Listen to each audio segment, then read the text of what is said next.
যুদ্ধবিরতি চুক্তির পর প্রাণ ফিরে পেল হরমুজ প্রণালী। টানা দ্বিতীয় রাতের মতো ইরান কোনো জাহাজে হামলা চালায়নি। বলা হচ্ছে তেহরান এখন পর্যন্ত চুক্তির প্রাথমিক শর্ত মেনে চলছে।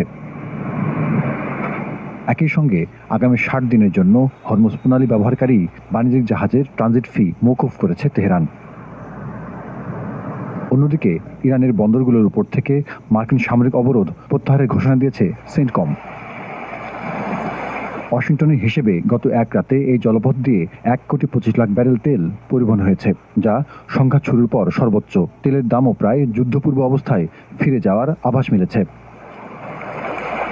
সুইজারল্যান্ডের বিলাসবহুল বার্গেনস্টক রিসোর্টে মার্কিন ও ইরানি প্রতিনিধি দলের বৈঠকের প্রস্তুতি চললেও আলোচনার সময়সূচিতে পরিবর্তন আসে। মার্কিন ভাইস প্রেসিডেন্ট জেডি ভ্যান্স জানান, ইরানের সঙ্গে কারিগরি পর্যায়ের আলোচনা শিগগিরই শুরু হবে এবং সেই বৈঠকে মার্কিন আলোচক দলের নেতৃত্ব দেওয়ার পরিকল্পনা রয়েছে তার। আলোচনা পর্বের জন্য ৬০ দিনের সময়কাল আনুষ্ঠানিকভাবে শুরু হয়েছে। ইরান এখন পর্যন্ত তাদের দেওয়া প্রতিশ্রুতি রক্ষা করছে। হরমুজে গুলি চালায়নি, আমরাও নৌ অবরোধ তুলে নিয়েছি। সুতরাং চুক্তির প্রথম দিকের শর্তগুলো আমরাও পালন করছি।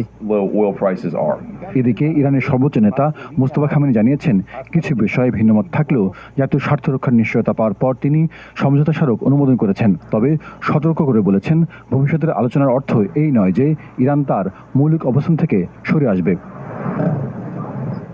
এদিকে ইসরায়েলকে চলমান শান্তি প্রক্রিয়াকে সম্মান জানার আহ্বান জানিয়েছে যুক্তরাষ্ট্র। চুক্তির সমালোচনাকারী ইসরায়েলি মহলেরও সমালোচনা করা হয়েছে।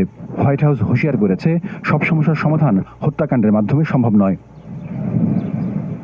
বিশ্লেষকদের মতে সমঝোতা স্মারক স্বাক্ষর হলেও আগামী ৬০ দিনের আলোচনা নির্ধারণ করবে এই অস্থায়ী সমঝোতা স্থায়ী চুক্তিতে রূপ নেবে কিনা।